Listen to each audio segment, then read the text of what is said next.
The Pacific War was won not just on the carrier decks of Midway or the black sands of Iwo Jima, but in the silent, pressurized depths of the South China Sea. Among the hunters of the silent service, one vessel stands as the undisputed champion of tonnage, the USS Flasher. By late 1944, the Imperial Japanese Navy's lifeline, its merchant fleet, was being strangled by American submarines, and the Flasher was the primary executioner of this strategy. On the stormy night of December 4, 1944, off the coast of French Indochina, Commander George W. Grider led his crew into what would become the submarine's most legendary engagement. Through heavy rain and pitching seas, the Flasher intercepted a vital Japanese convoy designated HI-82.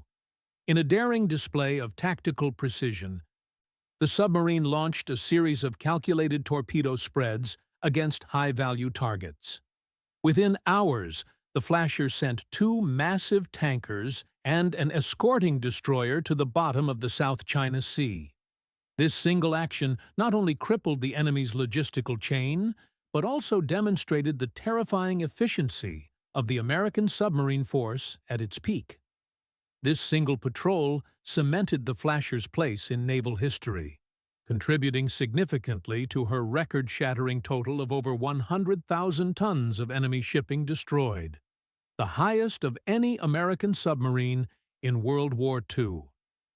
She was a weapon of attrition that effectively dismantled the Japanese war machine's ability to transport the fuel and resources necessary for survival. The story of the USS Flasher is the story of the most lethal commerce raider in the United States Navy, a vessel that turned the tide of the war by systematically cutting the enemy's vital arteries. The Pacific War was won not just on the carrier decks of Midway or the black sands of Iwo Jima, but in the silent, pressurized depths of the South China Sea. Among the hunters of the silent service, one vessel stands as the undisputed champion of tonnage, the USS Flasher. By late 1944, the Imperial Japanese Navy's lifeline, its merchant fleet, was being strangled by American submarines, and the Flasher was the primary executioner of this strategy. On the stormy night of December 4, 1944, off the coast of French Indochina, Commander George W. Grider led his crew into what would become the submarine's most legendary engagement.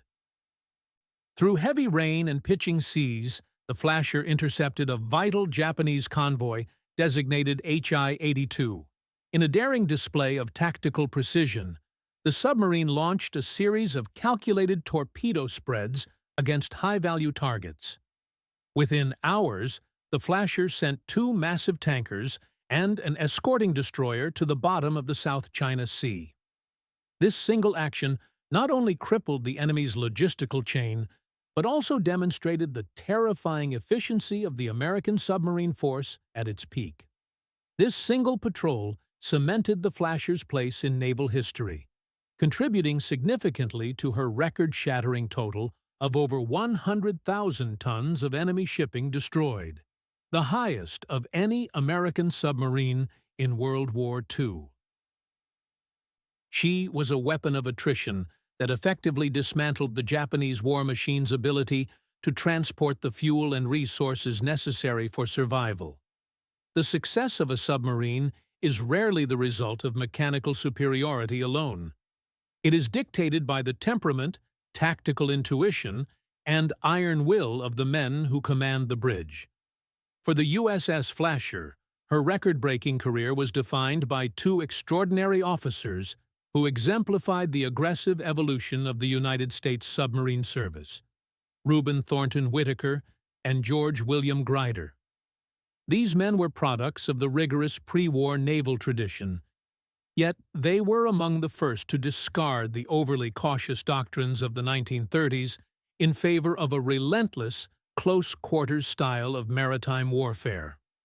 Reuben Whitaker, the Flasher's first commanding officer, was born in 1911 in Mississippi and graduated from the United States Naval Academy in 1934.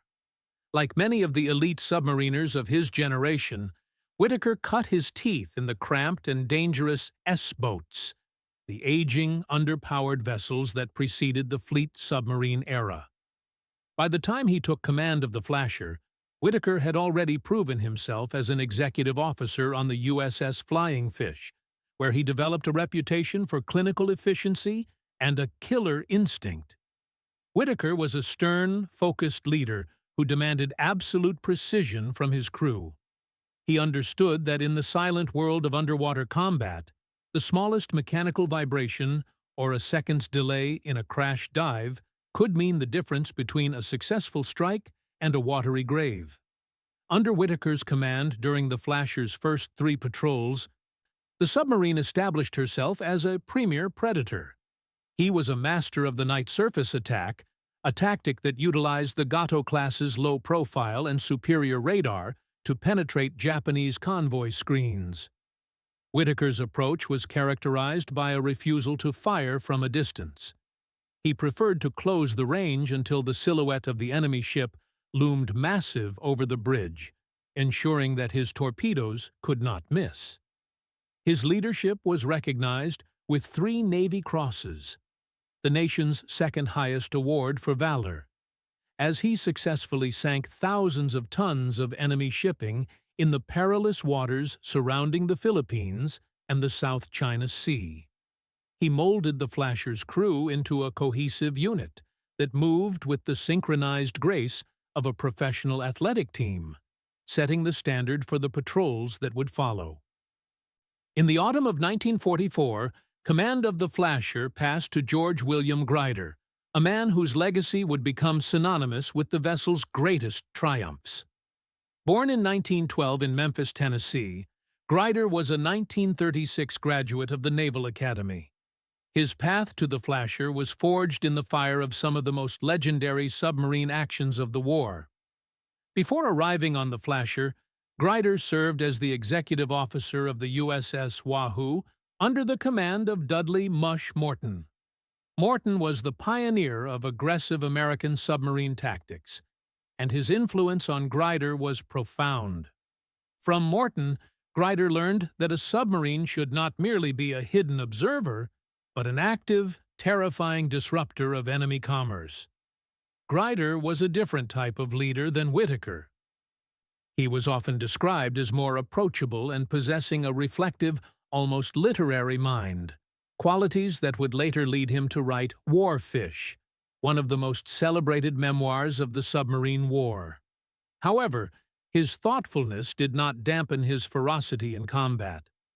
When Grider took the periscope of the Flasher, he brought with him the Wahoo philosophy of total engagement. He viewed the submarine as an extension of his own body, and his ability to visualize the complex geometry of a multi-ship convoy attack was unparalleled.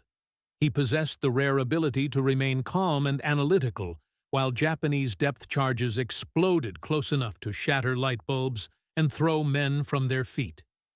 The defining moment of Grider's command occurred during the Flasher's 5th patrol in December 1944. Operating in the treacherous Convoy College area off the coast of Indochina, Grider executed a series of maneuvers that are still studied in naval history today. In a single night, he managed to decimate the HI-82 convoy, sinking 2 of the Empire's largest remaining tankers and a destroyer. This was not merely a feat of marksmanship, it was a feat of endurance and psychological warfare. Grider stayed on the surface in heavy seas, tracking the enemy through the dark and rain, making life-or-death decisions with a speed that left the Japanese escorts confused and reactive. His tactical brilliance ensured that the Flasher would end the war as the top tonnage submarine in the U.S. Navy. The transition from Whitaker to Grider was seamless, a testament to the professional culture of the silent service. While Whitaker provided the foundational discipline and the initial momentum, Grider provided the innovative tactical spark that propelled the Flasher into the history books. Both men shared a common trait, a total lack of hesitation. They understood that the submarine's greatest defense was its offense. By keeping the Japanese on the defensive, they protected their crew more effectively than any maneuver of evasion could. Beyond their tactical achievements, both commanders were responsible for the welfare of 85 men living in a high-pressure environment for months at a time. The psychological weight of command was immense. A captain had to balance the need for aggression with the survival of his boat, knowing that one wrong order could cause a collision or a depth charge fatal blow. Whitaker and Grider managed this burden with a poise that inspired absolute loyalty. The crew of the Flasher did not just follow their captains out of duty. They followed them because they believed in their invincibility. This combination of brilliant leadership and a highly trained, dedicated crew allowed the USS Flasher to achieve a level of sustained combat success that few other vessels in the history of naval warfare can claim. The combat record of the USS Flasher is a staggering catalog of precision and persistence that redefined the potential of the fleet's submarine. Her journey into the annals of naval history began in earnest on January 6, 1944, when she departed Pearl Harbor for her first war patrol. This initial foray took her into the waters off Mindoro, in the Philippine Islands, a region that would become her primary hunting ground. Under the command of Reuben Whitaker, the Flasher did not wait long to draw blood. On January 18th, she intercepted the freighter Kazura Maru. In a clean, professional attack, Whitaker sent the vessel to the bottom, marking the first of many victories. This patrol was characterized by the crew's rapid adaptation to the realities of combat. By February 14th, while operating near the French Indochina coast, the Flasher struck again, sinking the cargo ship Taishin Maru. When she finally pulled into the harbor at Fremantle, Australia, to conclude her first mission, the crew had already established a reputation for reliability and lethal efficiency. Her second patrol, which commenced in April 1944, saw the Flasher operating along the vital shipping lanes off the coast of Indochina. The strategic goal was clear: starve the Japanese war effort of the raw materials flowing from the conquered territories in the south. On April 29th, the Flasher encountered a convoy and successfully sank the former French freighter Teiho Maru. This was followed quickly by the destruction of the Amakusa Maru on May 3rd. These early successes were not just about tonnage, they were about the psychological erosion of the Japanese merchant marine. Every ship sunk represented thousands of tons of rubber, oil, or food that would never reach the home islands. The Flasher's ability to find and fix targets in these crowded waters demonstrated that the American technological edge in radar and sonar was beginning to yield massive dividends. The Third War Patrol, spanning June and July 1944, remains one of the most remarkable displays of anti-warship capability in the history of the silent service. While merchant ships were the primary targets of the submarine force, engaging high-speed, well-armed warships was a far more dangerous undertaking. On July 7th, the Flasher continued her streak, sending the cargo vessel Kotomaru to the bottom of the South China Sea. However, her greatest prize during this period came on July 19th. While patrolling off the coast of Luzon, the Flasher intercepted the Kuma-class light cruiser Oi. Despite the cruiser's speed and defensive screen, Whitaker executed a masterful approach and fired 4 torpedoes, 2 of which struck home. The Oi was a significant loss for the Imperial Japanese Navy, and its sinking solidified the Flasher's status as a top-tier predator capable of taking down the enemy's most dangerous naval assets. The Fourth Patrol, which took place in late 1944, continued the submarine's relentless pace in the South China Sea. By this stage of the war, the Japanese were becoming increasingly desperate, often sailing ships in small, heavily escorted groups to avoid detection. On September 18, 1944, The Flasher demonstrated her lethality by intercepting a target-rich environment. On that single day, she successfully sank the transport ship Saigon Maru as well as the cargo ship Hakuyo Maru. The sinking of these vessels served to further choke the supply lines leading back to the Japanese home islands. The Flasher's crew had become so proficient at their craft that even these guarded targets were vulnerable. The submarine was now operating out of Fremantle, benefiting from the logistical support of the Western Australian base, which allowed for longer stays on station and more aggressive patrolling. The Fifth War Patrol, conducted between November 1944 and January 1945 under the command of George Grider, is the mission that truly broke the records. This patrol took place during the height of the Philippines campaign, a time when the Japanese were desperately trying to move fuel to their dwindling fleet.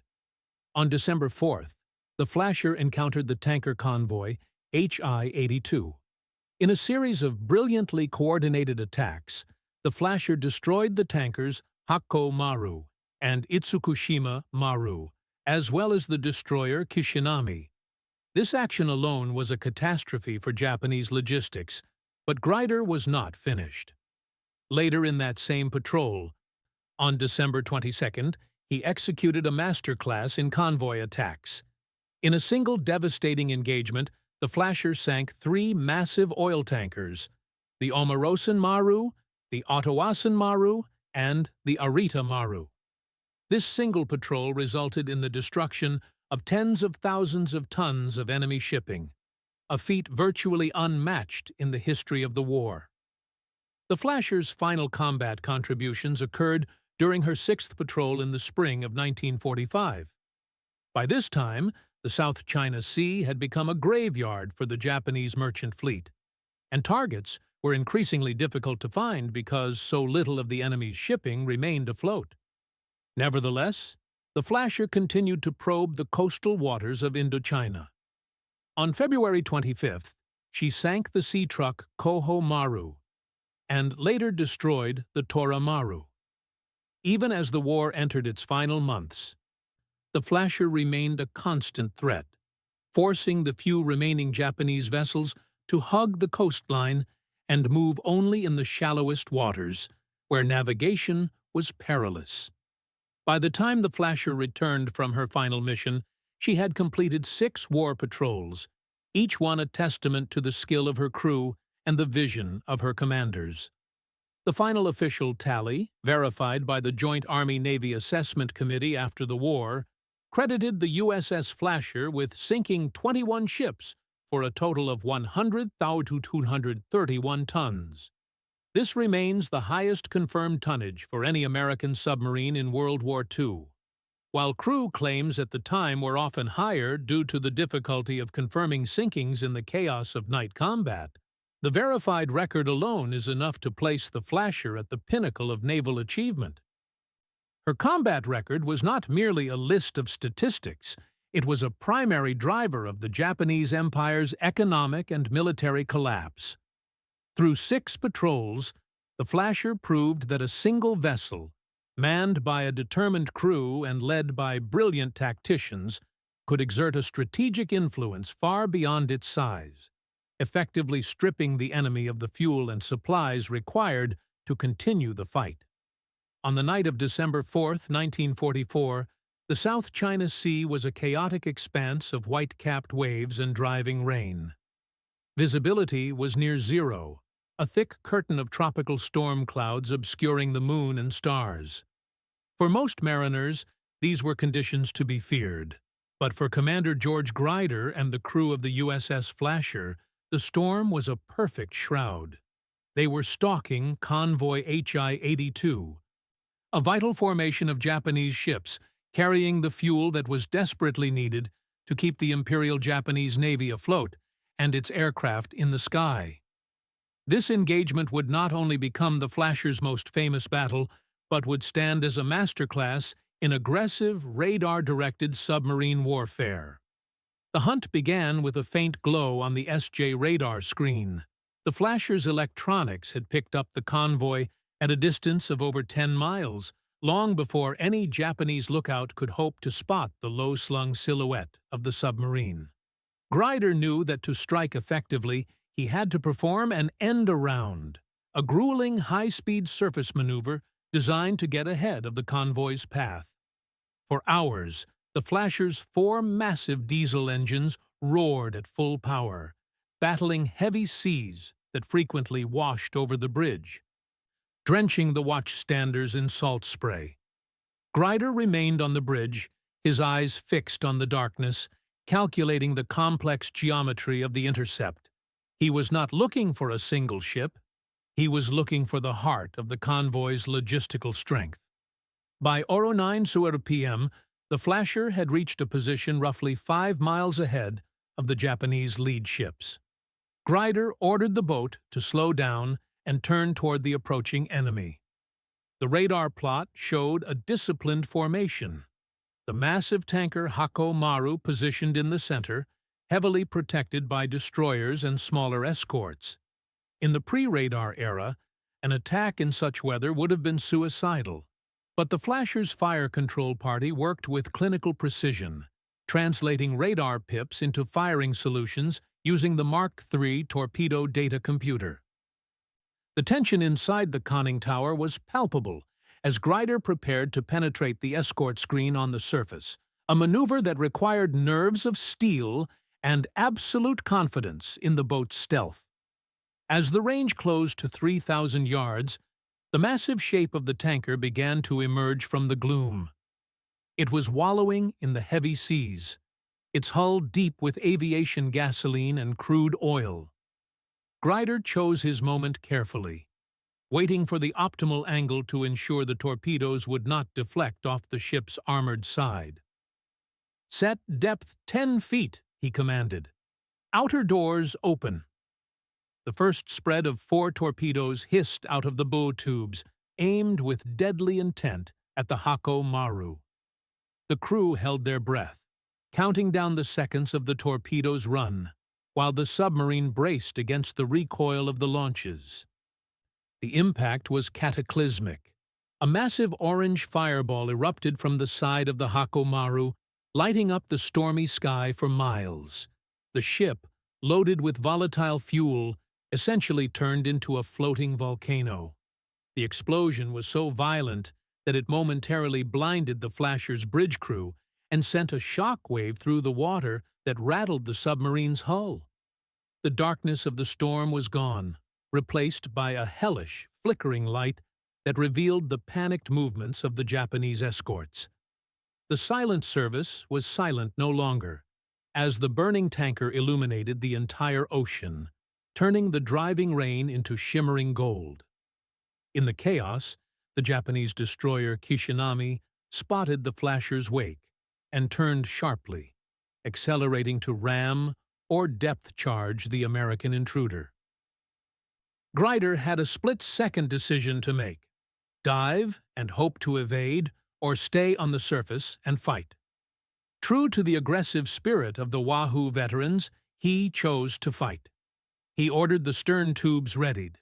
As the Kishinami bore down on them, closing the distance at over 25 knots, Grider waited until the last possible moment. He fired a spread of torpedoes from the stern. One of the fish struck the destroyer square amidships. The Kishinami was nearly lifted out of the water by the force of the explosion, her back broken. She began to sink rapidly, her searchlights flickering out as she slid beneath the waves. With a massive tanker and a destroyer mortally wounded, the remaining Japanese escorts began a frantic, uncoordinated depth charge attack. The sea was churned by explosions, but they were directed at shadows. Grider finally gave the order to submerge, and the Flasher slipped beneath the surface, leveling off at 200 feet. Inside the boat, the crew listened to the rhythmic ping of enemy sonar and the distant, dull thuds of depth charges. They were tired, wet, and deafened by the roar of the engines and the blasts of the torpedoes, but they knew they had just executed one of the most successful surface attacks of the entire war. The aftermath of the Battle of HI-82 was felt all the way to Tokyo. The loss of such significant tanker capacity in a single night was a strategic disaster for the Japanese Empire. Fuel was the one resource they could not do without, and the Flasher had just burned a significant portion of their remaining reserves. This engagement epitomized the Flasher's role in the Pacific. She was a precision instrument of economic destruction. Grider's willingness to stay on the surface in a storm, to duel with a destroyer, and to use his technology to its absolute limit ensured that the Flasher would be remembered not just for the tonnage she sank, but for the sheer audacity with which she fought. This was the defining moment of her career, a night of fire and steel that proved the American submarine was the ultimate master of the South China Sea, leaving the enemy's logistics in a state of irreversible collapse. The USS Flasher's transition from a lethal predator to a silent relic of the past began almost immediately after the Japanese surrender in August 1945. As the guns fell silent across the Pacific, the submarine that had terrorized the South China Sea departed the Western Pacific, leaving behind the warm, blood-stained waters of her greatest triumphs. She transited the Panama Canal and made her way to the Atlantic coast, arriving at the Naval Submarine Base, New London, in Connecticut. This was a significant homecoming, as she had been built just across the Thames River, at the Electric Boat Shipyards in Groton. On March 16, 1946, the Flasher was officially decommissioned. The massive diesel engines that had pushed her through tropical storms and high-speed intercepts were stilled, and the crew that had operated with such lethal cohesion was scattered back into civilian life, or reassigned to the emerging challenges of the post-war Navy. For the next 15 years, the Flasher sat in the mothball fleet, a period of eerie stillness for a vessel that had seen such intense action. To preserve the boat, her interior was dehydrated, and her bright work was coated in thick layers of protective grease to prevent the humid Connecticut air from corroding her delicate internals. Her torpedo tubes were sealed, and her deck guns were removed. She became a part of the Atlantic Reserve Fleet, a massive collection of steel that served as a silent insurance policy against future conflicts. During this time, the world of naval warfare was changing rapidly. The advent of nuclear propulsion, pioneered by the USS Nautilus just a few miles away from where the Flasher lay in reserve, rendered the old Gato-class diesel boats increasingly obsolete. While some of her sister ships were modernized under various programs to serve in the early Cold War, the Flasher remained in her original wartime configuration, a time capsule of 1944 naval technology. In 1959, the Navy took a final look at the aging warrior. She was officially struck from the Naval Vessel Register on June 1, 1959. However, she was not sent to the breakers immediately. She was briefly reclassified as an auxiliary submarine, receiving the hull number AGSS 249. In this limited role, she served as a stationary training platform, allowing new generations of submariners to learn the basic layout of a fleet boat without the risks or expenses of going to sea. Even in this diminished capacity, the Flasher continued to contribute to the silent service, her hull providing the classroom for the men who would eventually command the nuclear-powered giants of the 1960s. Yet, the relentless march of progress and the corrosive effects of time eventually made her continued maintenance an unjustifiable expense for a Navy focused on the space age. The physical end of the USS Flasher came in 1963. On June 1st of that year, exactly 4 years after she was first struck from the register, the Navy sold the vessel for scrap. The contract was awarded to the Lipset division of Luria Brothers and Company. She was towed away to a salvage yard, where the steel that had once withstood the crushing pressures of the deep and the shock waves of Japanese depth charges was systematically cut apart by industrial torches. It is a sobering thought that the most successful tonnage producer in American history was reduced to piles of industrial slag, destined to be melted down and repurposed. To the salvors, she was simply 1,500 tons of high-grade steel. To the men who had served on her, she was a living entity that had carried them through the valley of the shadow of death. However, the USS Flasher was not entirely lost to history. Recognizing her unprecedented combat record, a dedicated group of veterans and naval enthusiasts successfully petitioned to save a portion of the vessel.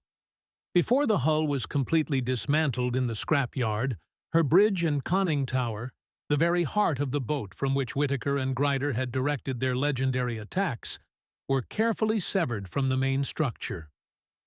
This section was preserved and eventually moved back to the place where the Flasher's journey had begun.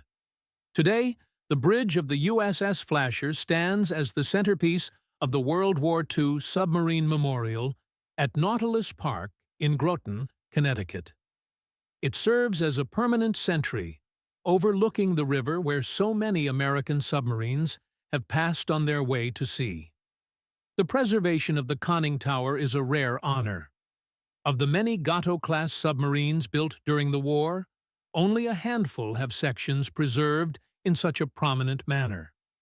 Standing before the memorial, one can still see the mounting points for the periscopes and the bridge where the lookouts once scanned the horizon for the telltale smoke of a Japanese convoy.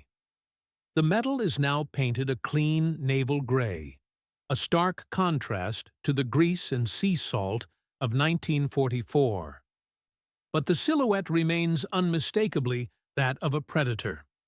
It stands as a physical connection to the night of December 4, 1944, and the other 5 patrols that made the Flasher a legend. The memorial at Groton ensures that the name Flasher is not just a line in a history book, but a tangible presence in the town where she was born.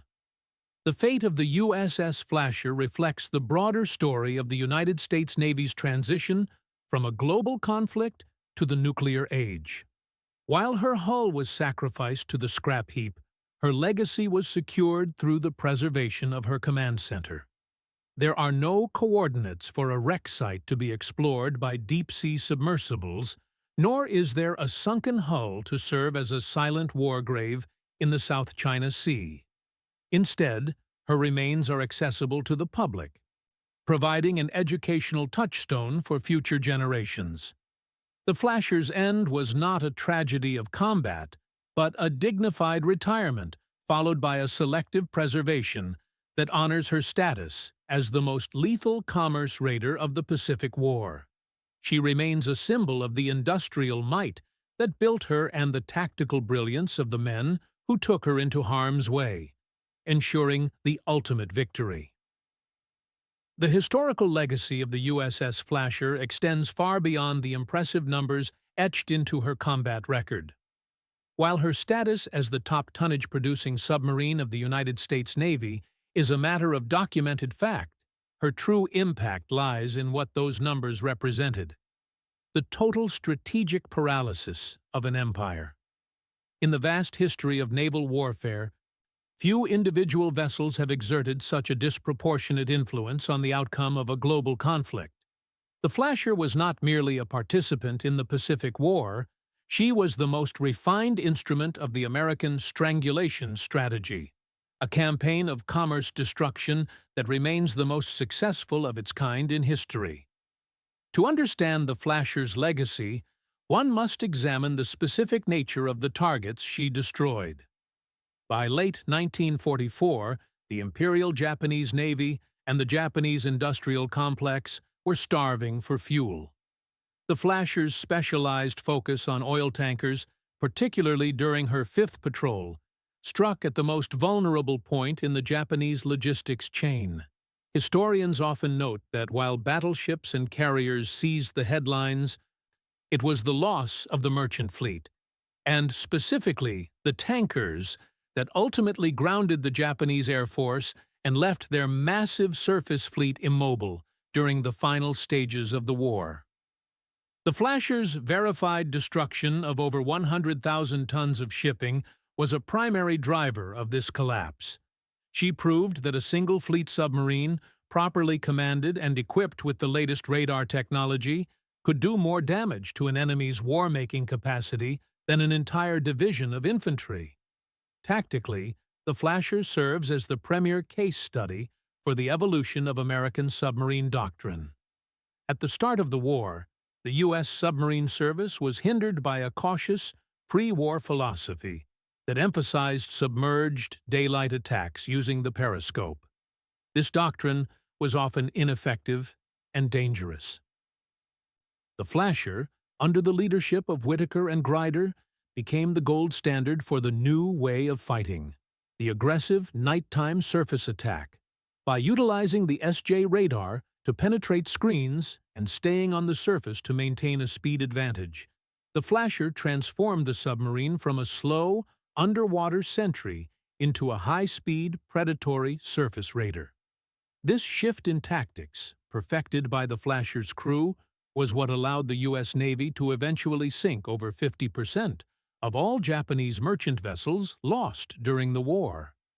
The Flasher also represents the ultimate triumph of American industrial and technological integration. Her success was the culmination of years of refinement in Gato-class engineering and the eventual resolution of the scandalous torpedo failures that plagued the service in 1942 and 1943. When the Flasher entered her prime, she was the perfect weapon, a reliable boat armed with reliable weapons and guided by superior electronic sensors. Her legacy is a testament to the thousands of shipyard workers in Groton and the engineers who developed the Mark 18 torpedo and the torpedo data computer. The Flasher proved that when American industrial might was paired with aggressive tactical leadership, the result was an insurmountable force that no amount of Japanese maritime bravery could counter. Furthermore, the Flasher contributed significantly to the literary and cultural history of the silent service through the post-war writings of George George. His memoir, War Fish, remains one of the most respected and widely read accounts of submarine combat ever published. Through George's eyes, the legacy of the Flasher was humanized, moving beyond tonnage charts to describe the psychological toll of command, the claustrophobic tension of depth-charge attacks, and the grim reality of destroying enemy lives at sea. This literary contribution ensured that the Flasher's story would be preserved not just in dry naval archives, but in the collective memory of the American public. George's narrative helped define the image of the World War II submariner as a professional, calculated, and highly skilled technician of war. In the academic study of naval history, the Flasher is often cited as the definitive example of unrestricted submarine warfare conducted with maximum efficiency. While the German U-boat campaign in the Atlantic is more famous in Western popular culture, the American submarine campaign in the Pacific, of which the Flasher was the leading edge, was far more successful in achieving its strategic goals. The Flasher and her sisters achieved a total blockade of the Japanese home islands, a feat that has rarely been repeated in the history of maritime conflict. Her legacy is a reminder of the devastating power of economic warfare. By focusing on the boring targets of freighters and tankers rather than seeking only glorious battles with capital ships, the Flasher did more to end the war quickly than almost any other vessel in the fleet. Finally, the Flasher's legacy is preserved in the ongoing traditions of the United States Submarine Force. The Flasher Trophy was established to honor her achievements, awarded to submarines that demonstrate excellence in weapon system readiness and combat effectiveness. This ensures that her name remains a living standard for modern nuclear submariners. She is remembered as the vessel that proved that quality of crew and audacity of command could overcome any numerical disadvantage. Standing as a symbol of the 3,500 American submariners who remain on eternal patrol, the Flasher's record serves as both a benchmark of excellence and a somber tribute to the lethal effectiveness of the silent service. Her impact was nothing less than the total severance of an empire's lifeline, a feat of arms that remains unparalleled in the annals of the sea. The story of the USS Flasher is a profound chapter in naval history, representing the courage and tactical brilliance of the men who served in the silent service. If you found this deep dive into the Flasher's record-breaking patrols informative, please consider hitting the like button. Your engagement helps ensure that these stories of historical significance reach a wider audience, and that the legacy of World War II's greatest commerce raiders is not forgotten by future generations. We are dedicated to producing detailed, historically accurate documentaries on the vessels and battles that shaped our world. To stay updated with our upcoming episodes on naval history and maritime technology, please subscribe to the channel and select the notification bell. We have a vast array of stories yet to tell, from the pressurized hulls of the Pacific to the legendary surface actions of the Atlantic. We also want to hear from you. The USS Flasher stands at the undisputed top of the tonnage list. But which other submarine of the Gato or WWII class do you believe deserves more recognition for its service? Do you have a personal connection to a member of the submarine force, or is there a specific naval engagement you would like us to cover in a future video? Please share your thoughts and questions in the comments section below. We strive to foster an educational community where history enthusiasts can exchange knowledge and honor the veterans who served in the deep. Thank you for watching and for helping us keep this history alive.